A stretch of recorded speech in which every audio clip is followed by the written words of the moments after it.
Government ITI മലമ്പുഴയുടെ official YouTube ചാനലിലേക്ക് ഏവർക്കും സ്വാഗതം.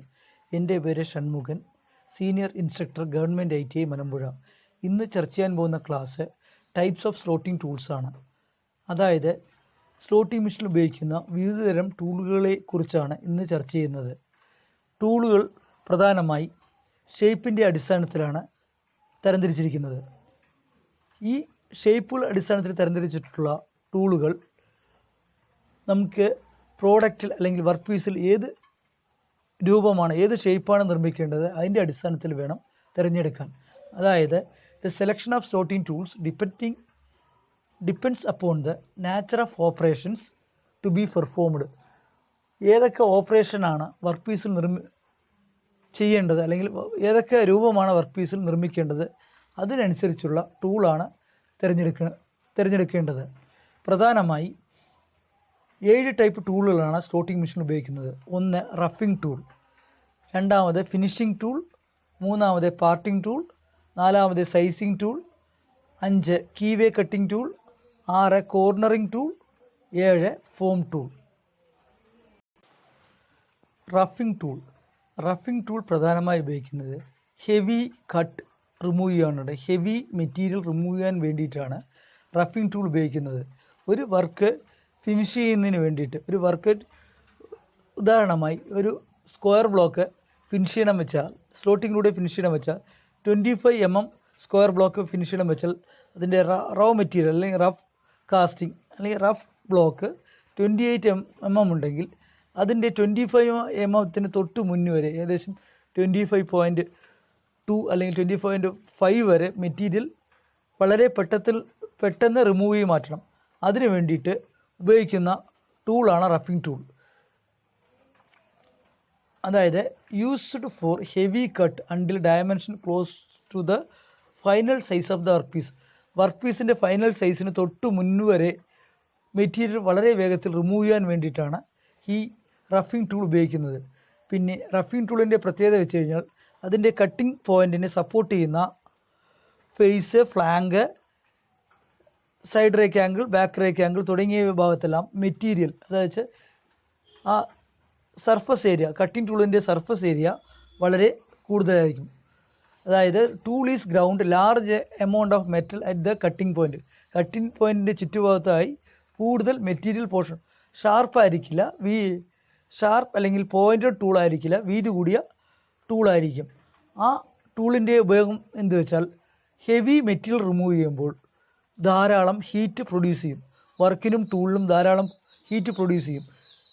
ആ പ്രൊഡ്യൂസ് ചെയ്യുമ്പോൾ ഹീറ്റ് ഈ ലാർജ് ഏരിയ കൂടിയ ഭാഗത്തു കൂടി ഹീറ്റ് വളരെ വേഗത്തിൽ ട്രാൻസ്ഫർ ആയി പോകും, വളരെ വേഗത്തിൽ മൂവ് ചെയ്ത് പോകും. ഷാർപ്പ് കൂർത്ത ടൈപ്പ് ആണെങ്കിൽ ആ ഹീറ്റ് അവിടെ തന്നെ നിന്ന് ടൂളിൻ്റെ ടെമ്പറിങ് അല്ലെങ്കിൽ ടൂളിൻ്റെ ഹാർഡ്നെസ് എന്നിവ നഷ്ടപ്പെടും. ഇത് ഒഴിവാക്കാൻ വേണ്ടിയിട്ടാണ് ഈ കട്ടിംഗ് പോയിൻ്റ് വളരെ വലുതായി വീതി കൂടി നിർമ്മിച്ചിരിക്കുന്നത്. അതുകൊണ്ട് ഇതിൽ ജനറേറ്റ് ചെയ്യുന്ന ടൂള്, വർക്കും ടൂളും കട്ട് ചെയ്യുമ്പോൾ ജനറേറ്റ് ചെയ്യുന്ന ഹീറ്റ് വളരെ വേഗത്തിൽ ഈ ടൂളിൻ്റെ മറ്റു വശത്ത് കൂടി വളരെ വേഗത്തിൽ ഇല്ലായ്മ ചെയ്യും. അതുമൂലം ടൂളിൻ്റെ ലൈഫ് കൂടുതൽ നിൽക്കും, ടൂളിൻ്റെ ലൈഫ് കൂടും. മെയിനായിട്ട് ഹാർഡ്നെസ് കൂടും, ടെമ്പറിങ് കൂടും, പിന്നെ ടിപ്പ് പോയിൻ്റ് ബേണായി പോവില്ല അല്ലെങ്കിൽ കത്തിപ്പോവില്ല തുടങ്ങിയ മൂലം റഫിംഗ് ടൂൾ കുറച്ച് ലോങ് ലൈഫാണ്. ഈ ഫിഗറിൽ കാണുന്നത് ഒരു റഫിംഗ് ടൂളാണ്. ആ റഫിംഗ് ടൂളിൻ്റെ ഈ ഇടതുവശത്ത് കാണുന്ന റഫിംഗ് ടൂൾ, അതിൻ്റെ വലതുവശത്തും റഫിംഗ് ടൂളാണ്. അതിൻ്റെ വശങ്ങൾ, അതിൻ്റെ വ്യൂസാണ് കാണുന്നത്. ഒന്ന് ടോപ്പ് വ്യൂ, ഈ ഏറ്റവും മുകളിൽ കാണുന്ന ടോപ്പ് വ്യൂ, പിന്നെ സൈഡ് വ്യൂ, എൻഡ് വ്യൂ എന്നിവയാണ് കാണുന്നത്. പിന്നെ റഫിംഗ് ടൂളിൻ്റെ വേറൊരു പ്രത്യേകത എന്ത് വെച്ചാൽ റഫിംഗ് ടൂളിൻ്റെ ഒരു ഭാഗത്തെ ആംഗിൾ കൂടുതലും ഒരു ഭാഗത്തെ ആംഗിൾ കൂടുതലും മറുഭാഗത്തെ ആംഗിൾ കുറവുമായിരിക്കും. അതുകൊണ്ട് ഇത് വൺ സൈഡ് കട്ടിങ്ങിന് വേണ്ടിയിട്ടാണ്, ലെഫ്റ്റിൽ നിന്ന് റൈറ്റിലേക്കോ റൈറ്റിൽ നിന്ന് ലെഫ്റ്റിലേക്കോ കട്ട് ചെയ്യാൻ വേണ്ടിയിട്ടാണ് സാധാരണഗതിയിൽ ഇത് ഫിനിഷിംഗ് ടൂൾ.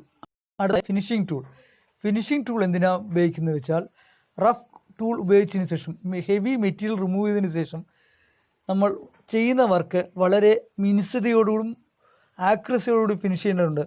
വളരെ ഭംഗിയാക്കുവാൻ വേണ്ടിയിട്ടാണ് ഫിനിഷിംഗ് ടൂൾ ഉപയോഗിക്കുന്നത്. ഫിനിഷിംഗ്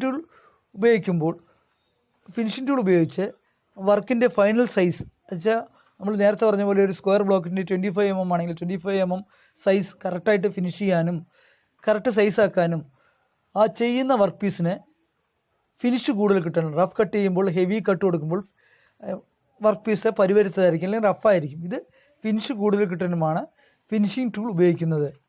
പിന്നെ അതുകൂടാതെ ഈ ഫിഗർ നോക്കിക്കഴിഞ്ഞാൽ ഇതിൽ കട്ടിംഗ് പോയിൻ്റ് ടൂളിൻ്റെ സെൻറ്റർ ഭാഗത്താണ്. അതുകൊണ്ട് ഇരുവശത്തു നിന്ന് ലെഫ്റ്റിൽ നിന്ന് റൈറ്റിൽ നിന്ന് ലെഫ്റ്റിലേക്കും കട്ട് ചെയ്യാൻ കഴിയും. They are usually broad and straight edge tools. ഇത് സാധാരണയായി കട്ടിംഗ് എഡ്ജ് സ്ട്രെയിറ്റ് ആയിരിക്കും, അതുകൂടാതെ സെൻട്രലുമായിരിക്കും. ദേ ആർ യൂഷ്വലി ബ്രോഡ്, വീതി കൂടിയതും. ആ കട്ടിംഗ് എഡ്ജിന് സപ്പോർട്ട് ചെയ്യാനുള്ള ഭാഗങ്ങൾ കൂടുതലായിരിക്കും, അതുകൂടാതെ സ്ട്രെയിറ്റുമായിരിക്കും. മറ്റേപോലെ കോർണർ ആയിരിക്കും, റഫിംഗ് ടൂൾ പോലെ വൺ സൈഡ് ആയിരിക്കില്ല, സ്ട്രെയിറ്റ് ആയിരിക്കും. അല്ലെങ്കിൽ ടൂൾ ഷാങ്കിൻ്റെ സെൻട്രലായിരിക്കും. പിന്നെ സാധാരണഗതിയിൽ ഫിനിഷിംഗ് ടൂളിൽ ഈ റൗണ്ട് നോസ് കട്ടിംഗ് എഡ്ജിൻ്റെ പോയിൻ്റ് സ്വല്പം റൗണ്ട് ആയിരിക്കും. ഷാർപ്പാണെങ്കിൽ ആ കട്ടിംഗ് മാർക്ക് അതിൽ അവശേഷിക്കും. അത് ഒഴിവാക്കാൻ വേണ്ടിയിട്ട് സ്വല്പം വൃത്താകൃതിയിൽ, സാധാരണയായിട്ട് 0.5 അല്ലെങ്കിൽ 0.8 mm വൃത്താകൃതിയിലാണ് ഫിനിഷിംഗ് ടൂളിൻ്റെ കട്ടിംഗ് എഡ്ജ് നിർമ്മിച്ചിരിക്കുന്നത്. അത് ലേത്തിൽ നിർമ്മിച്ചിരിക്കുന്നത് സെയിമാണ് ഇതിലും നിർമ്മിച്ചിരിക്കുന്നത്. അടുത്തത് പാർട്ടിംഗ് ടൂളാണ്. പാർട്ടിംഗ് ടൂളിന് വേറൊരു പേരുകൂടിയുണ്ട്, ഗ്രൂവിംഗ് ടൂൾ. പാർട്ടിംഗ് വെച്ചാൽ ഒരു മെറ്റൽ മുറിച്ച് മാറ്റാൻ ഉപയോഗിക്കുന്നതാണ് പാർട്ടിംഗ് ടൂൾ. അതുകൂടാതെ ഒരു വർക്ക് പീസിൽ ഒരു കീവേ കട്ട് ചെയ്യുക അല്ലെങ്കിൽ ഒരു ഗ്രൂ കട്ട് ചെയ്യുക, പ്രധാനമായിട്ട് പുള്ളി അല്ലെങ്കിൽ ഗിയർ എന്നിവയുടെ കീവേ കട്ട് ചെയ്യാൻ, ഇൻറ്റേർണൽ കീവേ കട്ട് ചെയ്യാൻ ആണ് പ്രധാനമായിട്ട് ഈ ടൈപ്പ് ടൂൾ ഉപയോഗിക്കുന്നത്. ഇതിൻ്റെ പ്രത്യേകത വെച്ചാൽ ഈ ഫിഗറിൽ കാണാം, ഇതിൻ്റെ സാധാരണ നമ്മൾ ലേത്ത് ഉപയോഗിക്കുന്ന പാർട്ടിംഗ് ടൂളിന് സമാന്തരമായിരിക്കും. അതുകൂടാതെ ടൂൾ എഡ്ജ് നാരോ ആയിരിക്കും. പിന്നെ ക്ലിയറൻസ് കൊടുത്തിട്ടുണ്ട്, 10 ഡിഗ്രി ക്ലിയറൻസ്, ഫ്രണ്ട് റേക്ക് അല്ലെങ്കിൽ ബാക്ക് റേക്ക് 5 to 7 ഡിഗ്രിയാണ്. ഇത് മെറ്റീരിയൽ മുറിച്ചു മാറ്റാനും അല്ലെങ്കിൽ ഗ്രൂ നിർമ്മിക്കാനും ഉപയോഗിക്കും. ഇതുപയോഗിച്ച് നാരോ ഗ്രൂസ്, ഈ കട്ടിംഗ് ടൂളിൻ്റെ ടൂൾ എഡ്ജിൻ്റെ വിഡ്ത്തിനനുസരിച്ച് narrow grooves, slot, wider keyways, വീതി കൂടിയ കീവേസ്, പിന്നെ ഗ്രൂസ് അല്ലെങ്കിൽ നമുക്ക് കട്ട് ചെയ്യാൻ ബുദ്ധിമുട്ടുള്ള ഭാഗത്ത്, ചില ഇൻറ്റേർണൽ സർഫസൊക്കെ കട്ട് ചെയ്യാൻ വളരെ ബുദ്ധിമുട്ടായിരിക്കും ആ ഭാഗത്ത്, അല്ലെങ്കിൽ കോംപ്ലിക്കേറ്റഡ് ഷേപ്പുള്ള കാസ്റ്റിങ്ങിൽ ചെറിയ ഭാഗം റിമൂവ് ചെയ്യാൻ വേണ്ടിയിട്ട്, അങ്ങനെ കോംപ്ലക്സ് ഏരിയയിൽ കട്ട് ചെയ്യാൻ അല്ലെങ്കിൽ റെസ്ട്രിക്റ്റഡ് ഏരിയയിൽ കട്ട് ചെയ്യാനാണ് ഇത് ഉപയോഗിക്കുന്നത്. അതുകൂടാതെ ഒരു വാളിൻ്റെ തിക്നെസ് വളരെ കുറയ്ക്കാൻ വേണ്ടിയിട്ട്, അതായത് വാളിൻ്റെ thickness thinning out of square കോർണേഴ്സിൻ്റെ എൻഡ്, വാളിൻ്റെ തിക്നെസ് അല്ലെങ്കിൽ ഭിത്തിയുടെ തിക്നെസ് കുറയ്ക്കാൻ വേണ്ടിയിട്ടും ഈ പാർട്ടിംഗ് ടൂൾ പ്രധാനമായി ഉപയോഗിക്കാറുണ്ട്. അടുത്തത് sizing tool. It has 2 cutting edge which are accurately ground to the width of the required slot. ഒരു സ്ലോട്ട് അല്ലെങ്കിൽ ഒരു ഫോം നിർമ്മിക്കാൻ വേണ്ടിയിട്ടാണ് ഇത് പ്രധാനമായി ഉപയോഗിക്കുന്നത്.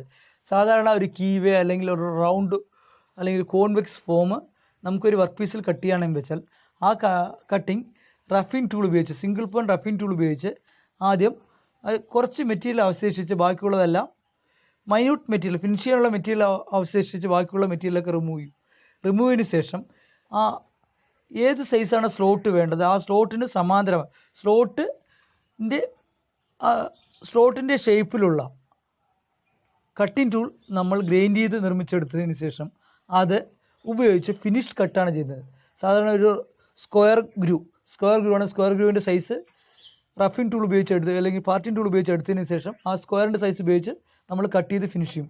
അല്ലെങ്കിൽ ഒരു കോൺവേക്സ് സർഫസ് അല്ലെങ്കിൽ കോൺവെക്സ് അല്ലെങ്കിൽ കോൺകേവ് സർഫസ് എന്നിവ നിർമ്മിക്കാൻ വേണ്ടിയിട്ടാണ് ഈ ടൂൾ പ്രധാനമായി ഉപയോഗിക്കുന്നത്. ഇത് പ്രധാനമായിട്ട് ഒരു ഫിനിഷിംഗ് ടൂളാണ്. ടൂളിൻ്റെ രണ്ട് ഭാഗത്തും കട്ട് എടുക്കുന്നതായിരിക്കും. The tool is used only to size of the slot that is finish the slot to precise dimensions required. Correct വളരെ കൃത്യതയോടുകൂടി ഒരു ഗ്രൂ അല്ലെങ്കിൽ സ്ലോട്ട് നിർമ്മിക്കുവാൻ വേണ്ടിയിട്ടാണ് സൈസിങ് ടൂൾ ഉപയോഗിക്കുന്നത്. ഇത് ടൂളിൻ്റെ രണ്ട് ഭാഗത്ത് നമ്മൾ പാർട്ടിങ് ടൂളിൽ അഗ്രഭാഗത്ത് ലെഫ്റ്റ് സൈഡിലുള്ള അഗ്രഭാഗത്ത് അല്ലെങ്കിൽ റൈറ്റ് സൈഡിലുള്ള അഗ്രഭാഗത്ത് മാത്രമേ കട്ടെടുക്കുള്ളൂ. ഇതിൽ രണ്ട് വശത്തും ഒരേപോലെ കട്ട് എടുക്കുവാൻ സാധിക്കുന്ന തരത്തിലാണ് നിർമ്മിച്ചിട്ടുള്ളത്. അടുത്തത് കീവേ കട്ടിംഗ് ടൂൾ. കീവേ ഇപ്പോൾ ഗിയറിൽ അല്ലെങ്കിൽ പുള്ളി പുള്ളി വെച്ചാൽ പുള്ളി, ബെൽറ്റ് ഇടാനുള്ള പുള്ളി, ഫ്ലാറ്റ് ഡ്രൈവ് തുടങ്ങിയ അല്ലെങ്കിൽ ഷാങ്ക് രണ്ട് പാർട്ടുകൾ നമ്മൾ ജോയിൻ ചെയ്യാനുള്ള ഷാഫ്റ്റും ബുഷും തമ്മിൽ ജോയിൻ ചെയ്യാനുള്ള കീവേ എന്നിവ ഇൻറ്റേർണൽ കീവേ എന്നിവ നിർമ്മിക്കുന്നതിനാണ് കീവേ കട്ടിംഗ് ടൂൾ ഉപയോഗിക്കുന്നത്. കീവേ കട്ടിംഗ് ടൂൾ ഉപയോഗിച്ച് സാധാരണയായി 10 mm വീതിയിലുള്ള കീവേ ടൂളൊക്കെ നമ്മൾ നിർമ്മിക്കാറുണ്ട്. അതുപയോഗിച്ച് 10 mm വിഡ്ത്തുള്ള കീ ഒറ്റയടിക്ക് ഫിനിഷ് ചെയ്യാൻ കഴിയും. അതുകൂടാതെ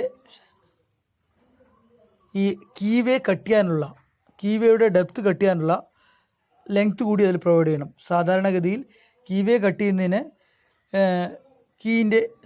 കീ ഗ്രൂവിൻ്റെ സൈസിൽ നമ്മൾ ടൂൾ നിർമ്മിച്ചു. അതിനുശേഷം കീവേ കട്ട് ചെയ്യാനുള്ള ഡെപ്ത്, കീവേയുടെ ഡെപ്തിനനുസരിച്ചുള്ള ഡെപ്ത് കൂടി ഇതിൽ പ്രൊവൈഡ് ചെയ്തിട്ട് വേണം നിർമ്മിക്കാൻ. ഈ ഫിഗർ കാണാം. ഈ ഫിഗറിൽ front clearance 3 to 5 degree, 5 to 3 degree കറക്റ്റായിട്ട് കാണുന്നില്ല. 3 to 2 ഡിഗ്രി അല്ലെങ്കിൽ 3 to 2 2 മുതൽ 3 ഡിഗ്രി വരെ ക്ലിയറൻസ്, ഫ്രണ്ട് ക്ലിയറൻസും ബാക്ക് ക്ലിയറൻസും കൊടുത്ത് കീയുടെ ഡെപ്തിന് ആവശ്യമുള്ള കീവേ കട്ട് ചെയ്യാനുള്ള ഡെപ്തുള്ള ടൂളായിരിക്കണം നിർമ്മിക്കേണ്ടത്. പിന്നെ പ്രധാനമായിട്ട് keyway tool 10 mm 10 mm 5 to 10 mm ആ അളവിലാണ് ഉപയോഗിക്കുന്നത്. 10 mm കൂടുതലാണെങ്കിൽ നമ്മൾ ഈ ക്രോസ് ഫീഡ് ഉപയോഗിച്ച് വീതി കൂട്ടി ചെയ്യുന്നതായിരിക്കും. പിന്നെ ഈ ഫിഗറിൽ കാണുന്നത് ഒരു ഫോർജ്ഡ് ടൈപ്പ് ടൂൾ സ്റ്റീൽ ഉപയോഗിച്ച് ഫോർജ് ചെയ്തൊരു ടൂളാണ്. അതുകൂടാതെ ചെറിയ ടൂളാണെങ്കിൽ നമ്മൾ ടൂൾ ബാറിൽ ഹോൾഡ് ചെയ്ത് കട്ട് ചെയ്യാൻ ഉപയോഗിക്കും. അതുകൂടാതെ ലോങ് കീവേസ് എന്നിവ നിർമ്മിക്കാൻ വേണ്ടി ടൂൾ ബാറിൽ ടൂൾ ബിറ്റ് ഘടിപ്പിച്ച് ലോങ് കീവേസും ഡെപ്ത് കൂടിയ ഏരിയയിലും കട്ട് ചെയ്യാൻ വേണ്ടിയിട്ടാണ് സാധാരണഗതിയിൽ കീവേ കട്ടിംഗ് ടൂൾ ഉപയോഗിക്കുന്നത്. പിന്നെ അടുത്തത് കോർണറിംഗ് ടൂൾ. കോർണറിംഗ് ടൂൾ എന്ന് വെച്ചാൽ ഒരു ഗ്രൂവിൻ്റെ കോർണർ കറക്റ്റായിട്ട് കോർണറിംഗ് എഡ്ജ് വെച്ചാൽ സ്ക്വയറിംഗ് എഡ്ജ് അല്ലെങ്കിൽ ആംഗുലർ കോർണറിംഗ് ആംഗുലർ ഷേപ്പായിരിക്കാം, അല്ലെങ്കിൽ 90 ഡിഗ്രിയുള്ള സ്ക്വയർ ഷേപ്പായിരിക്കാം, അല്ലെങ്കിൽ മറ്റേ internal or external means acute angle അല്ലെങ്കിൽ ഒബ്ലിക് ആംഗിൾ എന്നിവ വെച്ചാൽ 90 ഡിഗ്രിയിൽ കൂടുതലുള്ള ആംഗിളോ 90 ഡിഗ്രിയിൽ കുറവുള്ള ആംഗിളുകളോ കറക്റ്റായിട്ട് നിർമ്മിക്കാൻ വേണ്ടി കോർണർ കട്ടിംഗ് ടൂൾ ആണ് ഉപയോഗിക്കുന്നത്. Corner cutting tool used to slot the corner slot ചെയ്യാൻ വേണ്ടിയിട്ടാണ് കോർണർ കട്ടിംഗ് ടൂൾ ഉപയോഗിക്കുന്നത്. Tools are thinner at the cutting edge than that of the finished tools.